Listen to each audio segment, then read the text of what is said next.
program that has worked.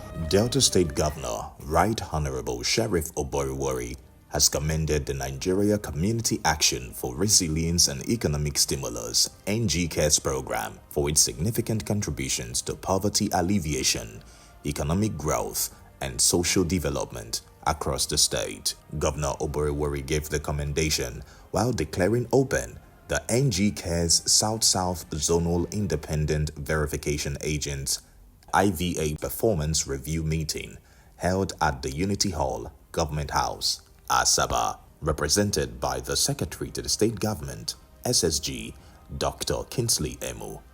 Governor Oboriwori expressed delight that the program had reached 306,177 direct beneficiaries and over 1.2 million indirect beneficiaries in Delta State. The governor described DCares as one of the administration's flagship initiatives, highlighting that NG Cares has significantly improved the lives of citizens, especially vulnerable populations.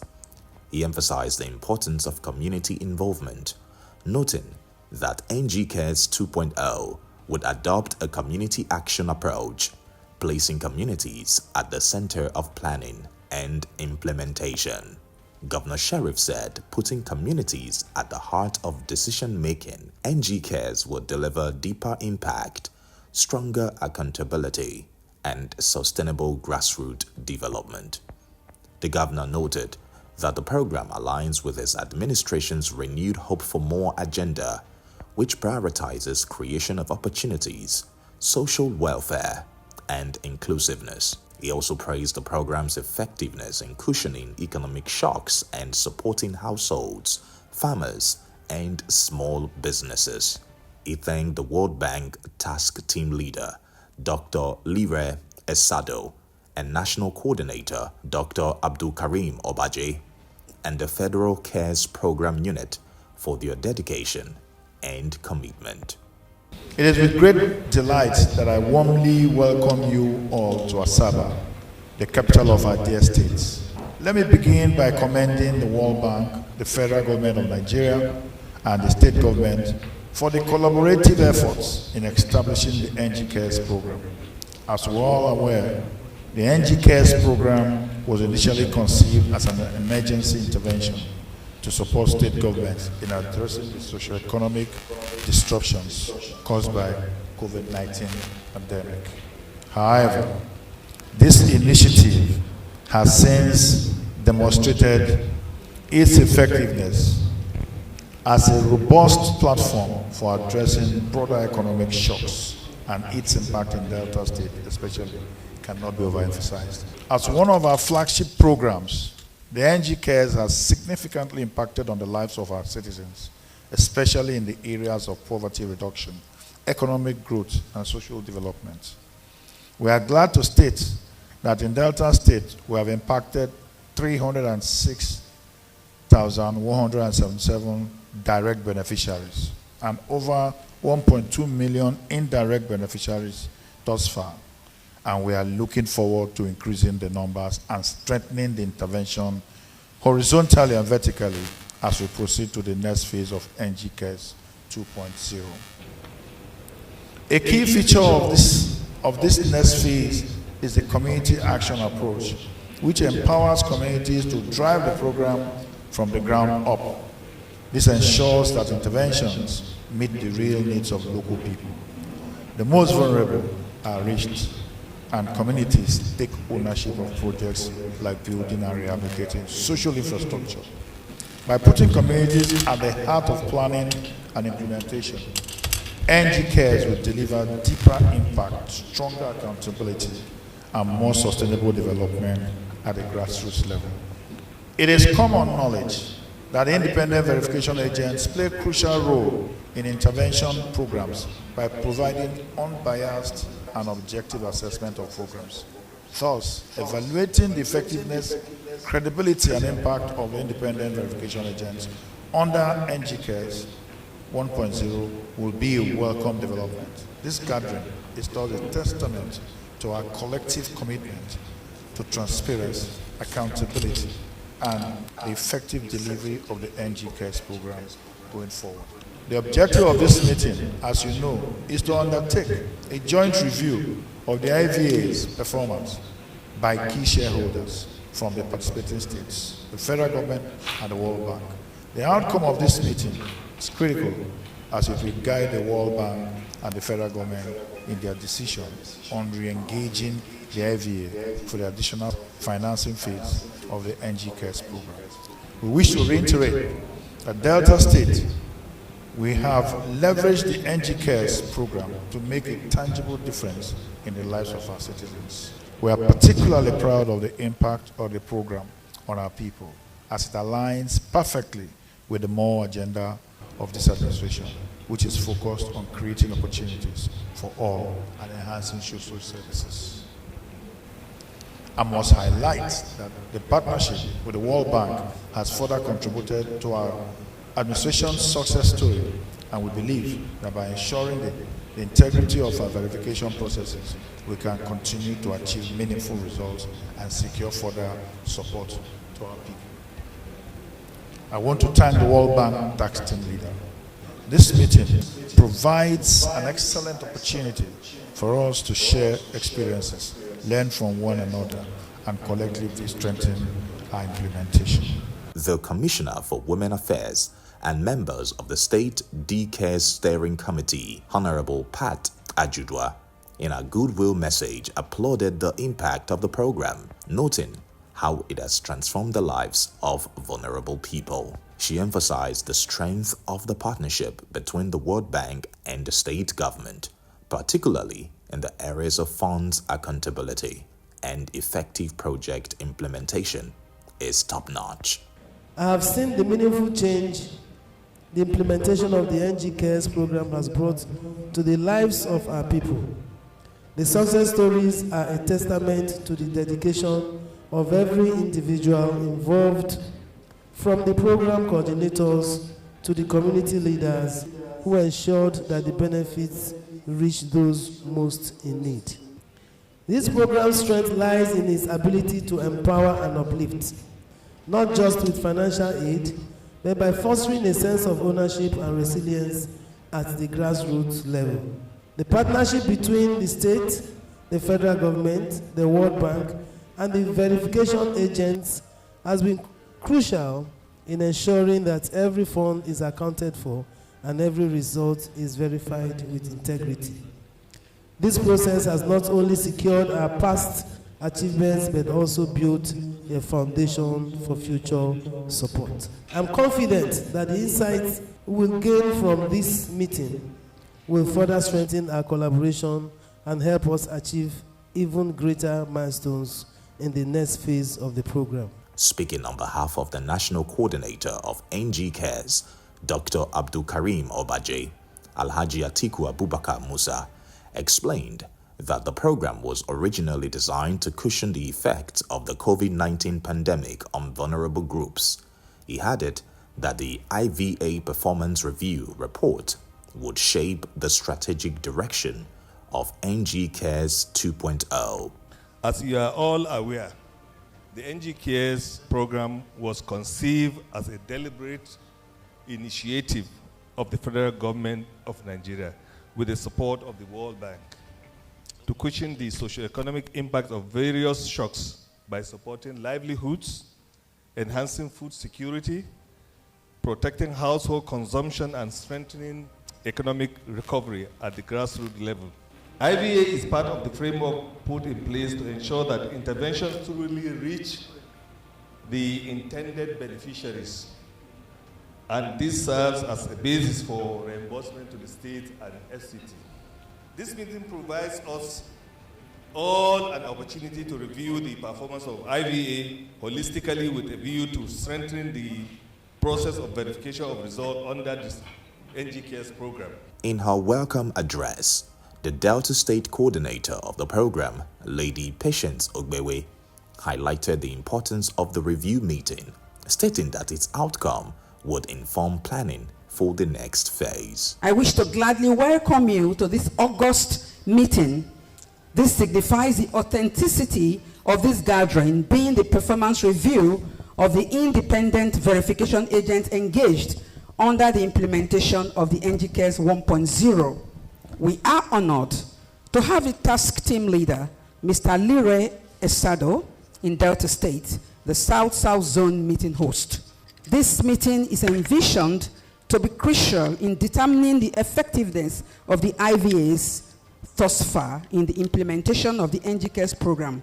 And we believe that the meeting outcomes will create a veritable roadmap towards the engagement of an independent verification agent under the 2.0 dispensation. We appreciate the efforts that has been made by everyone to be present here today, and be assured that even with the short time you will be in Delta State, particularly our colleagues from the South-South Zone, we have been given the mandate to ensure you do have a memorable stay. Several beneficiaries shared testimonies expressing gratitude to the World Bank, the federal government, and the Delta State government for reaching out to the grassroots and improving their livelihoods. Before this good intervention of government to my community in Oyoko, our people we travel long distances for water. It was not an easy thing for our people. And you know what is involved when you take an unclean water from the stream when there is a rain, after rainfall. The water is no longer clean, but our people, we were managing it until this intervention. And we got 2 boreholes sunk in our community in Oyoko. We've been enjoying the water. All those sicknesses that were associated with unclean and unsafe water, honestly, has been eradicated. When COVID-19 came, it wiped off everything we had in the farm. I'm a poultry farmer. And all my community, the Otoyan Sere communities, we are very well known for massive production of broilers. But with the intervention of Fadama Delta Care, when they came to our great community, Otoyan Sere, they revived that hope in us. To each of us, we have 70 beneficiaries in Otoyan Sere community, FCA. Each group is comprised of 10 farmers. My group name is Trema Poultry Group. We are 10 in group. And they gave us each 50-day-old chicks. That is 1 carton. 7 bags of feed, medication, that's not all. They also provided money for us to buy vaccine. And the most important part of it is that they gave us training, comprehensive training and monitoring. We have employed 2 aboki that are presently working with us in our group. The work is expanding. And the poultry droppings, we have extended to vegetable farming. Beside my farm, we have a huge space. We are farming ugu, pepper, okra, and water leaf. So I want to thank this government. It has really changed my life. Fadama Delta Care is the only government support program that has worked. Every other one came, they promised us, we will do this, we will do that, we will do this. All the while we were suffering, they will come, they will gather our community, I will sensitize my women, give them hope, they will go and leave us empty. But Fadama stood and kept to their word. Thank you, Delta State. Thank you, Oborowori. Thank you, Fadama Dike. My life is better today. I am financially better, improved than before. So I appreciate. The World Bank Task Team Leader, TTL, Dr. Lire Esado, described NG Cares as a state-led initiative supported by strong financial commitments from the participating states. It revealed that while the World Bank provided a $700 million loan, the states collectively contributed $2.2 billion to sustain the program. Dr. Esado commended the Delta State government for its dedication, expressing confidence that the performance review would enhance implementation and strengthen support for vulnerable populations. This is States program, Delta SS program. The financing actually is Delta SS financing. It's not World Bank financing. For those of you who know how the financing works in international financial architecture.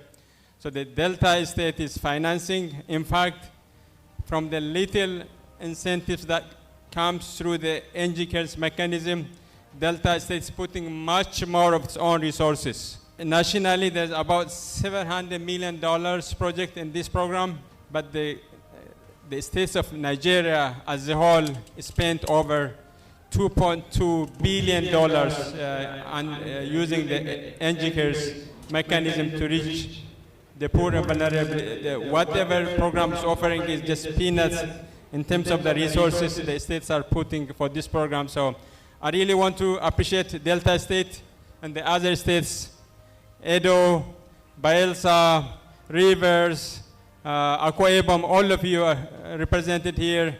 I really want to thank you for being partners with the World Bank, for supporting the poor and needy, to see the evidence right in front of our own eyes.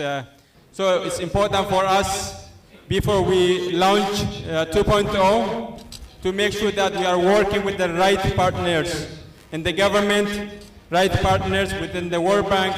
We have right partners in the IVA firm. So this exercise is impartial, and the importance of what we are doing here, and rightly so, especially as we move from 1.0, which began, as you said, during COVID. During COVID, we are just throwing everything to see if it works. We were not properly designed. We did not see what the impact is going to be, but we're just making things available, hoping that it might work. But in the 2.0, we learned our lessons from 1.0, and we designed in such a way that what we want to see is the impact on the ground, change in the well-being, not the number of families who received social transfer or number of participants in the public works program. So we actually want to see whatever service we provide, is it having impact on their well-being? Is it changing lives? Are we moving from inputs to outputs to outcomes that will last longer, that will outlast the program itself? We also want to make sure that we are building the institutions for social care, social services that last beyond this program. So in order to do that, the kind of verification that we need is going to be at a much higher level. The kind of verification we did, whether a person has received a benefit, it won't be enough. We want to see, of course, that's an important question to ask them whether they received it, but we also want to know what did they do with that support. How much difference would has that support made in their life? So it's a notch up in the results chain than it was the case for 1.0. And the IVA firm we engage or re-engage will be critical in this effort. The event featured a two-part facilitated panel discussion focusing on key aspects of the IVA process. Panel 1 comprises of representatives from each South-South state and focuses on the competence of IVA teams, effectiveness of assessment, and application of agreed tools. Let me be specific about IVA activity in terms of the NG Cares program in Cross River State. They have actually been following the protocol. They go directly to the beneficiaries and ensure that information that they receive from the office, they try to elicit to see whether it is actually what was given to them. And to the best of my knowledge, they go in depth into asking real beneficiaries. Take for instance, like in Cross River State, at the middle of the night towards 5:30, 6 o'clock, you see them moving by the street to interface directly with the sweepers. They elicit the information directly from them, and they see the activities going on. And even when they go to the field, they go directly to the field to ensure that the purpose of that activity was actually followed. there are peculiarities across states. There are states whereby we have just one language and everybody understands. For Delta, we are spread across 3 senatorial districts, and each senatorial district we have different languages and so on and so forth. So communication is also like a challenge. I'm thinking also that for IVAs, persons who can speak the local language according to the areas where they will be going to should be accommodated in the team so that they will better understanding in terms of assessment and interrogation and so on. As much as possible, the IVA team should be made up of people who can speak the local language. I want to align with Madam's suggestion or recommendation that there should be more effort put into getting people that understand the local language. If there are like 3 languages in the state, maybe people that understand maybe 1 or 2, so that there is a whole lot of coverage of it. For us in Bayelsa State, the IVA experience has been wonderful. It just looks as if they picked the team, okay, a capable team to send to the state. When they arrived, when we interacted with them, we discovered that most of them had knowledge in SMEs. For those of us in Area 3, it was seamless. But the only problem we had was we discovered that they were under immense pressure. I think we could change that going forward in NGCARES 2.0. Let's make the program very friendly, even for those verifying the results. For Edo, I think the IVA team that came, they were very fantastic. They had a perfect understanding of our project, the IVA protocol, and they were patient enough to ensure that each of the delivery platform was able to present their document for them before even going to the field. They tried to look at every of our documents, make calls to relevant sites where they think that they have discrepancies. They try to visit and clear those areas. We are going to 2.0, so we need to go into 2.0 with very good IVA that will now be credible and reliable, and that's why we are trying to get this feedback from you. While Panel 2 addressed the quality and integrity of verification reports, prevalence of malpractice, and suggestions for improving the IVA exercise going forward. So when we received the protocol for this IVA, it was not strange to us.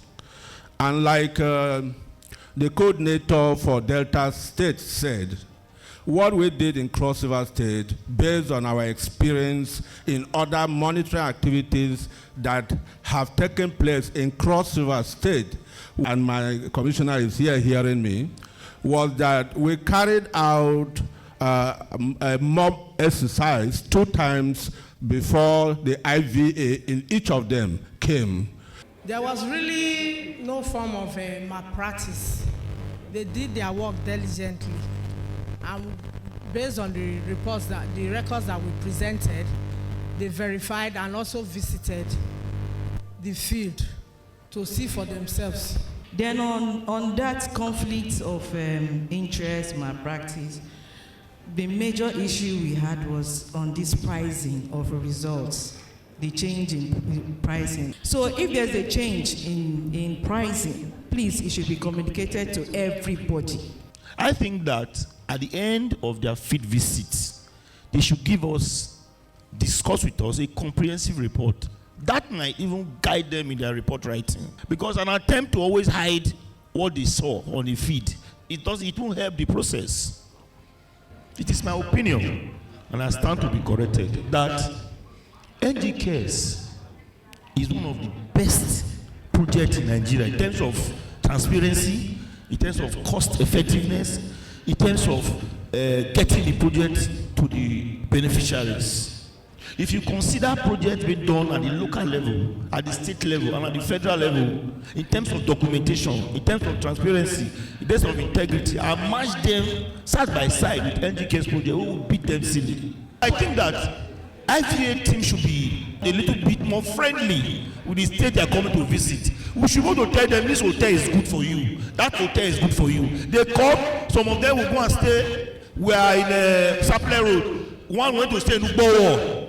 Before we come for morning meetings, it's already 9 o'clock because he encountered traffic, because he doesn't want to discuss with the state. So we should collaborate. We are not enemies. They are not police officers. They are coming to Benin, to those states, to come and see if you people have taken any money from the project. No, it shouldn't be like that. But I would just like to thank the World Bank and the Federal Care Support Unit for making us IVAs over our IVAs. It's a very important step in the project, in this project cycle. It shows the transparency attached to this project, and that is a good one. And I believe it will help us going into 2.0. Thank you. During the panel deliberations, members of the NG Cares from the various states in the South responded to questions and gave suggestions. On the issue of debriefing or exit meeting, is part of what IVA must do. But why I had issues was when you said comprehensive debriefing. And you know, in IVA report, there are some things they will see in the field. They will just note it down. It's their observation, and you're not supposed to interfere with it. For those of us that have been involved maybe in the validation process of the verified results, we could see some gap in the understanding of the use of ICT, data analysis, the use of even Microsoft Office. Because in most of those reports, you will see conflicting figures. Maybe it is as a result of work overload. They are rushing to submit the reports. But those things, most of the time you'll be wondering why that is coming in from a supposedly professional report. So I am of the opinion that they need to work seriously on this, because most of these validations have to do with figures. I'm suggesting as a recommendation, yes, they should do more with e-copies. That would help.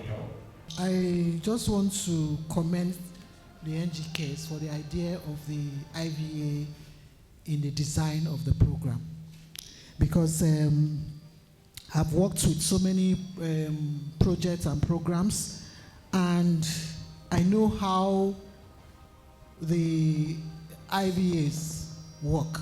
For this program, the processes of the painstaking processes that they follow, very commendable.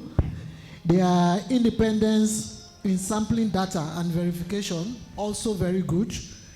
And also the quality of their enumerators compared to the ones I've seen in other programs. I think they are better. And so I think that we should continue. Whatever weaknesses that they have, we can help to strengthen it, but I think that they are doing very good. I think that word train them should be redefined. We should give them documents, because if you tell them, IVA, come, when you're entering this community, you'll see how you go do it. That is not training. You are not qualified. Let's be honest. Because you call yourself an independent verifying agent. Like I said earlier, when you talk about World Bank projects and you have third-party monitors, when you are doing a project completion report, PCR, you are engaging somebody who has a very powerful background and experience. And there are guidelines. When you say the issue of sensitization, stakeholders engagement, citizens engagement, this person said, I've done this for over years and I have the experience to enter any terrain. So we shouldn't be talking about training them. It's for IVAs to strengthen their staff capacity. They need to understand, first of all, the generic operations manual, that's the general one, and also understand each state's domesticated operations manual. So I think that's what is the take home from this, not FCSU to train IVA.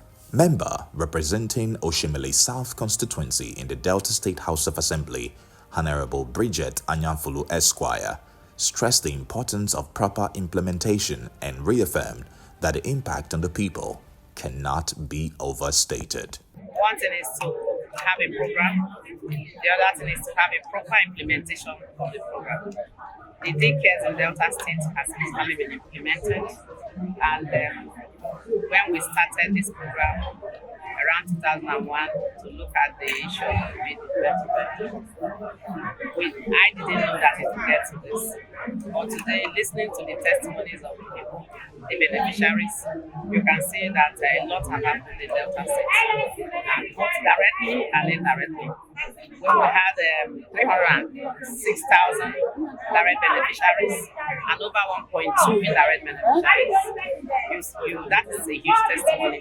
I've been given the mandate as well to formally pronounce your name and to honor you with these, as I always say.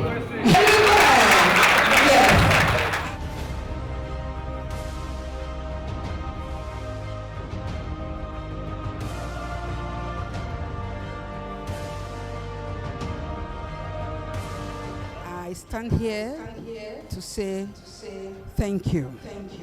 Thank you for your patience. Thank you for all sitting through this meeting. The meeting is quite technical. Talking about the IVA is something that you're like, okay, let's see what's going to happen. But we have seen a little of what's happening. Thank God for the confirmation from Kebbi. So it's not like Delta or the South zone, and they were up to something. It's a credible story that we are spreading. But again, there's always room for improvement.